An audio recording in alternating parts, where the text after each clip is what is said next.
साथियों, एक बार फिर से आप सभी का स्वागत है आपके अपने YouTube चैनल पर। मिशन मेरिट 2024 के अंतर्गत हमने कक्षा 12 अनिवार्य हिंदी के पेपर की शुरुआत की थी।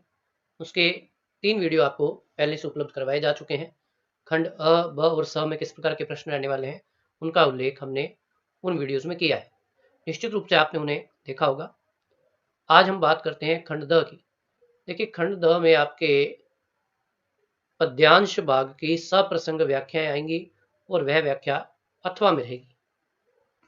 व्याख्या को हल करने के लिए हमें सबसे पहले उचित प्रकार से उसका संदर्भ लिखना होता है और प्रसंग लिखना होता है। उसके पश्चात व्याख्या लिखी जाए, फिर विशेष का उल्लेख होता है। तो आइए जानते हैं किस प्रकार संदर्भ लिखें, प्रसंग लिखें और फिर व्याख्या की शुरुआत करें।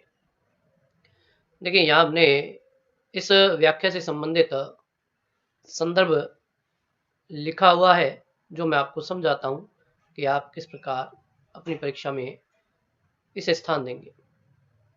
देखिए, लिखा हमने कि प्रस्तुत काव्यांश हमारी हिंदी भाषा की पाठ्य पुस्तक आरोह भाग 2 में सगुण भक्ति काव्यधारा के प्रमुख प्रसिद्ध कवि तुलसीदास कृत कवितावली के उत्तरकांड से अवतरित है। देखिए, संपूर्ण जानकारी आपके द्वारा लिखी जानी चाहिए, तभी आपके परीक्षा में ये प्रश्न भली भांति हल हो पाएगा। अब हमने प्रसंग की बात की कि उपर्युक्त काव्यांश के माध्यम से भक्त कवि तुलसीदास विपरीत परिस्थितियों में जगत की स्थिति को देखकर अपने आराध्य श्री राम के समक्ष याचना करते हैं कि इस दरिद्रता रूपी रावण से जगत को मुक्त करने का प्रयास करें, मुक्त करने में सहयोग करें। देखिए, व्याख्या की बात करते हैं, इसके पश्चात व्याख्या लिखी जाएगी और व्याख्या के लिए हमारा अध्याय को भली भांति पढ़ा होना आवश्यक होता है। देखिए, यहाँ लिखा है, खेती ना किसान को, भिखारी को ना भीख बली, बनिक को बनिज ना चाकर को चाकरी। देखिए, यहाँ कवि तुलसीदास क्या कहते हैं? कवि तुलसीदास विपरीत कहते हैं कि हे प्रभु, विपरीत परिस्थिति आने पर खेती ना किसान को, ना तो किसान की खेती उपजती है, उसके पास खेती नहीं होती। भिखारी को कोई भिक्षा नहीं देता है, बलि अर्थात और उन्हें कोई दान दक्षिणा भी प्रदान नहीं करता।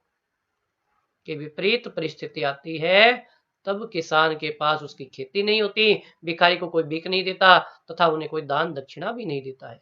बनिक का अर्थ होता है व्यापारी, और व्यापारियों का व्यापार नहीं चलता। न चाकर को चाकरी और ना ही नौकरों को कोई नौकरी देता है। जीविका विहीन, जीविका विहीन अर्थात जीविका से रहित हो जाने पर, जीविका विहीन जीविका से रहित हो जाने पर लोग सिद्धमान, सिद्धमान अर्थात दुखी, कि लोग दुखी होकर, चिंताग्रस्त होकर, कहीं एक सो एक व्यक्ति अन्य व्यक्ति से कहता हुआ पाया जाता है, कहाँ जाई का करी, कि अब हम भला कहाँ जाए और क्या करें। वेदहु पुराण कही, वेदहु पुराण कही अर्थात वेदों और पुराणों में भी कहा गया है। लोकहु बिलोकियत, और लोगों के द्वारा बिलोकियत का अर्थ होता है देखा जाना, और लोगों के द्वारा देखा भी गया है।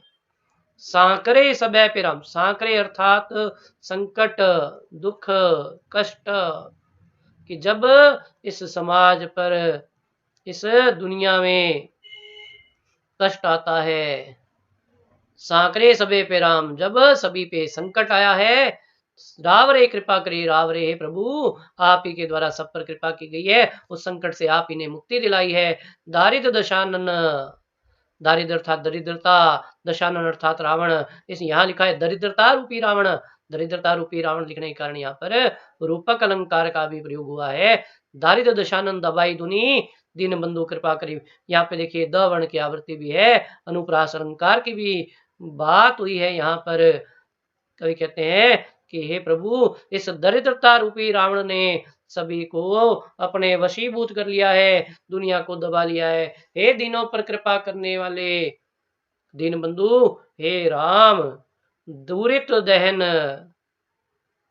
दुरित दहन अर्थात दुख रूपी अग्नि, कि इस जगत को इस दुख रूपी अग्नि में जलता हुआ देखकर कवि तुलसीदास अपने आराध्य श्री राम के समक्ष याचना करते हैं कि प्रभु आप ही अब हमारी सहायता कर सकते हैं, इन दुखियों का, इन दिनों का उद्धार करने का कार्य करें, हमें इस पाप और कष्ट से मुक्ति दिलाने में सहयोग करें। तो ये आपकी व्याख्या थी। अब देखिए इसके विशेष की बात करें तो विशेष में एक बात तो ये लिखी जा सकती है, देखिए यहाँ लिखा है,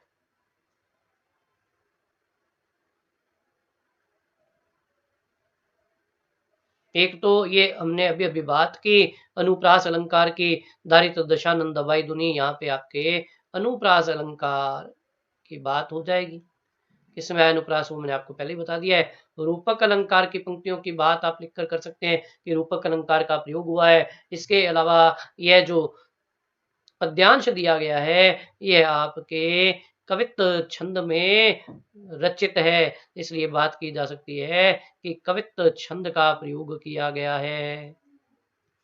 इसके अलावा बात करें तो सभी प्रकार के संकट से मुक्ति दिलाने में राम ही सहयोग कर सकते हैं। एक बात राम के सहयोग की, उनकी कृपा की बात की जा सकती है। तो ये आप विशेष में लिख सकते हैं। भली बात इस प्रकार लिखिए, निश्चित रूप से आपको अच्छे अंक प्राप्त होंगे। आइए अब इसके बाद अगली व्याख्या की बात करते हैं। लिखा है, आंगन में ठुनक रहा है जिद्दा है बालक तो हुई, चांद पे ललचाया है दर्पण उसे देखे कह रही है माँ, देख आईने में चांद उतरा है। देखिए ये जो व्याख्या है उसमें भी हमें संदर्भ व प्रसंग का अच्छा ध्यान देना है। व्याख्या उसके पश्चात हम लिखेंगे। तो ये हमारा संदर्भ है। इसके अनुसार कि प्रस्तुत काव्यांश हमारी हिंदी भाषा की पाठ्य पुस्तक आरोह भाग में प्रयोगवादी काव्य धारा के प्रसिद्ध गजल गायक फिराक गोरखपुरी कृत काव्य संग्रह गुलह नगमा की रूपबाइयां जो भाग है उससे अवतरित है, और उपयुक्त काव्यांश के माध्यम से भक्त कवि ने माता का अपनी संतान के प्रति वात्सल्य भाव का अद्भुत चित्रण करने का प्रयास किया है।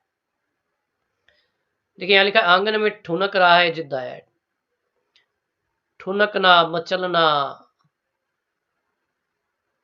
अथवा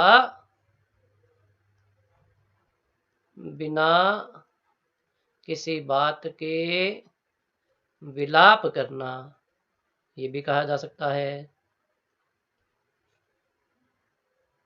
तो कवि फिराक गोरखपुरी यहाँ कहते हैं कि एक बच्चा अपने गृह के आंगन में झूठ मूठ में ही बिना किसी बात के विलाप कर रहा है, क्योंकि वह जिद पर अड़ा हुआ है। बालक तो हुई चांद पे ललचा है, कि वह बालक चंद्रमा के प्रतिबिंब को देखकर उस चंद्रमा को पाने की हट कर बैठा है, जिद कर रहा है। दर्पण उसे देखे कह रही है माँ कि अपने बालक, अपने पुत्र की उस जिद को पूर्ण करने के लिए माता उसके हाथ में दर्पण देकर उसे बहलाने का यत्न करते हुए कहती है कि देख आईने में चांद उतरा है, कि इस आईने में चंद्रमा है, अर्थात उस आईने में अपने ही पुत्र का अक्ष वह उसे चंद्रमा की बातें बतलाती हुई कहती है कि यही तेरा चांद है, अब मैंने तुझे तेरा चांद दे दिया है, तेरी इच्छा पूर्ण कर दी है। इस प्रकार बालक के बालपन के हट को पूर्ण करने का प्रयास माता द्वारा किया जाता है। तो अब इसमें व्याख्या हो चुकी है। विशेष की बातें करें तो देखिए यहाँ पे लिखा है जिद्दाया है, ललचा है। देखिए इसके माध्यम से आप निश्चित रूप से लिख सकते हैं कि अंत्यानुप्रास अलंकार का प्रयोग हुआ है। इसके अलावा तुकांत शैली आपको देखने को मिल रही है। इसके अलावा बात की जाए तो छंदबद्धता का निर्वाह है। इसके अलावा आप सभी को ज्ञात है कि फिराक गोरखपुरी की जो भाषा है उस भाषा में उर्दू व फारसी भाषा के शब्दों का प्रयोग, तो उर्दू फारसी भाषा के शब्दों का प्रयोग भी यहाँ देखने को मिल रहा है। इसके अलावा प्रत्येक माता अपने बच्चे की जिद को पूर्ण करने का कोई ना कोई प्रयास अवश्य करती है, उस प्रयास का यहाँ वास्तविक चित्रण किया गया, ये बात भी लिखी जा सकती है। तो आइए अब हम प्रश्न संख्या 17 की बात करें, प्रश्न संख्या 17 में भी आपके सप्रसंग व्याख्या ही रहने वाली है। इसमें आपके गद्यांश की व्याख्या होंगी जो आपके अथवा भाग में आएगी। तो इसमें भी पहले आपको संदर्भ व प्रसंग भलीभांति लिखना आना चाहिए, उसके बाद ही व्याख्या की बात हम कर पाएंगे। तो पहले हम बात करते हैं इसके संदर्भ व प्रसंग की। देखिए हमने यहाँ लिखा है कि प्रस्तुत काव्यांश हमारी हिंदी भाषा की पाठ्य पुस्तक आरोह भाग 2 में संविधान निर्माता लेखक डॉक्टर भीमराव अंबेडकर कृत काव्य संग्रह एनिहिलेशन ऑफ कास्ट्स जो इनके भाषण का अंश है उसमें श्रम विभाजन और जाति प्रथा लेख से अवतरित है। उपयुक्त काव्यांश के माध्यम से लेखक द्वारा जाति प्रथा के दोषों का वास्तविक उद्घाटन करने का प्रयास किया गया है। तो देखिए इसकी व्याख्या क्या है कि जाति प्रथा पेशा क्या होता है? व्यवसाय। कौन सी जाति प्रथा? भारत की जो जाति प्रथा है। दोषपूर्ण, पूर्ण रूप से दोष से युक्त है। पूर्व निर्धारण करने का अर्थ होता है पहले से निर्धारित कर लेना, बल्कि अपितु मनुष्य को जीवन भर के लिए, सदा के लिए, संपूर्ण जीवन के लिए एक पेशे में बांध देती, एक ही व्यवसाय से बांध कर रख देती। देखिए यहाँ क्या कह रहे हैं डॉक्टर अंबेडकर कह रहे हैं कि भारतीय जो जाति प्रथा है वह किसी व्यक्ति के लिए रोजगार या उद्योग या फिर धंधे या व्यवसाय का पहले ही निर्धारण नहीं करती, अपितु मनुष्य को जीवन भर के लिए एक व्यवसाय में बांध कर रख देती है। कहते हैं ये स्थिति कितनी दोषपूर्ण है, कितनी दोष से युक्त है कि किसी जाति में जन्म लेने पर व्यक्ति को वही कार्य करना होगा जो उसके उस जाति विशेष से संबंधित है, भले ही पेशा कि चाहे वह व्यवसाय अनुपयुक्त या अपर्याप्त, चाहे उसके लिए अनुपयुक्त है चाहे उसके लिए अपर्याप्त है, पर्याप्त नहीं है, ऐसा होने के कारण चाहे वह भूखों मर जाए। आधुनिक युग में यह स्थिति प्राय आती है। देखिए भूखों मरने का कारण यह क्या कहा गया है कि जब व्यक्ति को उस व्यवसाय में कोई अभिरुचि नहीं है, उसके लिए उपयुक्त नहीं है, निश्चित रूप से वह भूखा ही मरेगा। आधुनिक युग में यह स्थिति प्राय आती है। कहते हैं कि वर्तमान समय में यह स्थिति हमें प्रायः देखने को मिलती है क्योंकि उद्योग धंधों की व्यवसाय जो लगाए गए हैं उन उद्योग धंधों की प्रक्रिया में, उसकी तकनीकों में निरंतर परिवर्तन होता रहता है, निरंतर विकास हो रहा है। और कभी कभी ऐसी स्थितियां भी अचानक हमें देखने को मिलती है कि उन व्यवसायों में भी बड़े बड़े परिवर्तन आ जाया करते हैं, बड़े बड़े व्यवसाय भी चौपट हो जाया करते हैं, जिसके कारण मनुष्य को अपना पेशा बदलने की आवश्यकता पड़ सकती है। कहते हैं जब ऐसी विपरीत परिस्थितियां आए तो व्यक्ति को अपना व्यवसाय बदलने की आवश्यकता रहती है। यदि प्रतिकूल परिस्थितियों में, कहते हैं ऐसी विपरीत परिस्थितियां आने पर भी यदि मनुष्य को उसका व्यवसाय बदलने की स्वतंत्रता या आजादी ना दी जाए तो निश्चित रूप से भूखा मरने के अलावा उसके पास कोई उपाय रह ही नहीं जाता है। हिंदू धर्म की जाति प्रथा भी किसी भी व्यक्ति को ऐसा पेशा चुनने की अनुमति नहीं देती। कहते हैं हिंदू धर्म में जो जाति प्रथा है वह किसी व्यक्ति को ऐसा व्यवसाय चुनने की छूट नहीं देती है, अनुमति नहीं देती है जो उनका पैतृक व्यवसाय, परंपरा से चला आ रहा कोई व्यवसाय ना हो, भले ही वह उसमें पारंगत हो, चाहे वह व्यक्ति किसी अन्य कार्य में निपुण हो, कुशल हो, परंतु जातियां उसे ऐसा कार्य करने की छूट नहीं देती जो उनका पैतृक व्यवसाय न हो, परिवार के आधार पर चला हुआ कोई व्यवसाय न हो। इस प्रकार पेशा परिवर्तन की अनुमति न देकर, इस प्रकार व्यवसाय में परिवर्तन की छूट ना देकर जाति प्रथा भारत में बेरोजगारी का एक प्रमुख प्रत्यक्ष कारण नहीं है। इसके कारण भारत में क्या होता है, बेरोजगारी बढ़ रही है, कहते हैं भूखमरी बढ़ रही है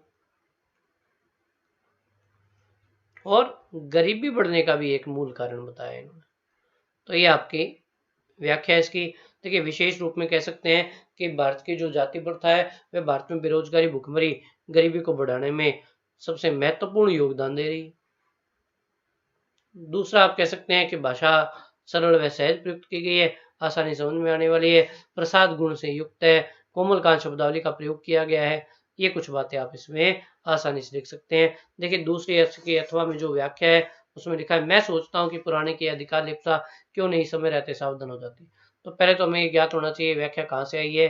तो सही बात है कि यह जो व्याख्या हमारे हजारी प्रसाद द्विवेदी द्वारा रचित शीर्ष के फूल से अवतरित है। देखिए, अब मैं पहले इसके संदर्भ प्रसंग की बात करता हूँ, फिर व्याख्या की बात करेंगे हम। लिखा है यहाँ पे कि प्रस्तुत काव्यांश हमारी हिंदी भाषा की पाठ्य पुस्तक आरोह भाग 2 में आधुनिक काल के प्रसिद्ध लेखक आचार्य हजारी प्रसाद द्विवेदी कृत ललित निबंध शीरीष के फूल से अवतरित है। उपयुक्त काव्यांश के माध्यम से लेखक द्वारा जीवन के वास्तविक सत्य को उद्घाटित करने का यहाँ प्रयास किया गया।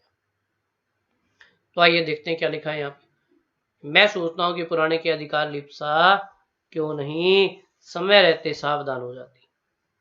देखिए क्या कह रहे हैं आचार्य हजारी प्रसाद द्विवेदी, कहते हैं कि पुराने के अधिकार लिप्सा क्यों नहीं समय रहते सावधान हो जाती। कवि कहते हैं कि जब मैं शिरीष के पुराने पुष्पों को देखता हूं तो निश्चित रूप से मेरे मन में ये विचार आता है कि ये पुष्प भी अपने अधिकार को बनाए रखने की लालसा में बने हुए हैं, जिस प्रकार की स्थिति हमारे राजनीतिज्ञों में भी देखने को मिलती है कि वे भी अपने उस अधिकार को, अपने उस पद को खोना नहीं चाहते। कहते हैं जरा और मृत्यु कि जिसने जन्म लिया है उसकी मृत्यु निश्चित है। जगत के अति परिचित अति प्रमाणिक सत्य हैं। कहते हैं कि जन्म होना मृत्यु होना जगत का वास्तविक और प्रमाणिक सत्य है कि इस बात को सभी भली भांति जानते हैं, परंतु फिर भी सभी के मन में स्वार्थ लोभ लालच की भावना विद्यमान है। कवि तुलसीदास ने बड़े दुख के साथ इस बात को प्रमाणिकता देते हुए कहा कि इस धरती का प्रमाणिक सत्य यह है कि जो फरा सो झरा, कि जो खिला है वह मुरझाएगा भी, जो बरा सो बुताना, जिसका जन्म हुआ उसकी मृत्यु भी होगी। अर्थात खिलना, जन्म लेना और झरना या मृत्यु हो जाना निश्चित है। मैं शिरीष के फूलों को देखकर कहता हूं कि क्यों नहीं फलते ही समझ लेते बाबा कि झड़ना निश्चित है। कहते हैं शिरीष के इन पुष्पों को देखकर, हमारे राजनीतिज्ञों को देखकर मेरे मन में विचार आता है कि क्यों नहीं आप इस बात को समझते हैं कि अगर आप का जन्म हुआ है तो निश्चित रूप से आपकी मृत्यु भी होगी, आपको कोई सुख प्राप्त हुआ है तो निश्चित रूप से दुख भी आएगा, दुख के पश्चात सुख भी आने वाला है। और ऐसी स्थिति होने पर भी कहते हैं कोई इस बात को सुनने को तैयार नहीं है। महाकाल देवता सपासप कोड़े चला रहे हैं। कहते हैं कि मृत्यु का जो देवता है वह शीघ्रता से अपने मृत्यु रूपी कोड़े को चला रहा है। अर्थात इस शीरीष के फूल पर धूप, धूल, वर्षा, ग्रीष्म, शीत सभी का प्रभाव पड़ रहा है। इतना होने पर भी कहते हैं कि जो जीर्ण और दुर्बल है, कि जो कमजोर हैं वे तो जड़ जाते हैं, जिनमें प्राण कण थोड़ा भी उधरमुखी है, और जो थोड़े साहसी हैं, जिनमें हिम्मत है, जीवन जीने की इच्छाएं विद्यमान है, वे अपनी शाखाओं पर बने रह जाते हैं। दुरंत प्राणधारा और सर्वव्यापक कालाग्नि का संघर्ष निरंतर चल रहा है। कहते हैं इस जन्म और इस मृत्यु का संघर्ष सदैव चलता ही रहता है। मूर्ख समझते हैं जहां बने हैं वहीं देर तक बने रहें तो काल देवता की आंख बचा जाएंगे। कवि कहते हैं कि जो लोग मूर्ख हैं वे सोचते हैं कि जहां है वहीं टिके रहेंगे तो निश्चित रूप से काल देवता की आंखों से बच सकते हैं, अर्थात काल देवता के मृत्यु रूपी कूड़े से वे बच जाएंगे।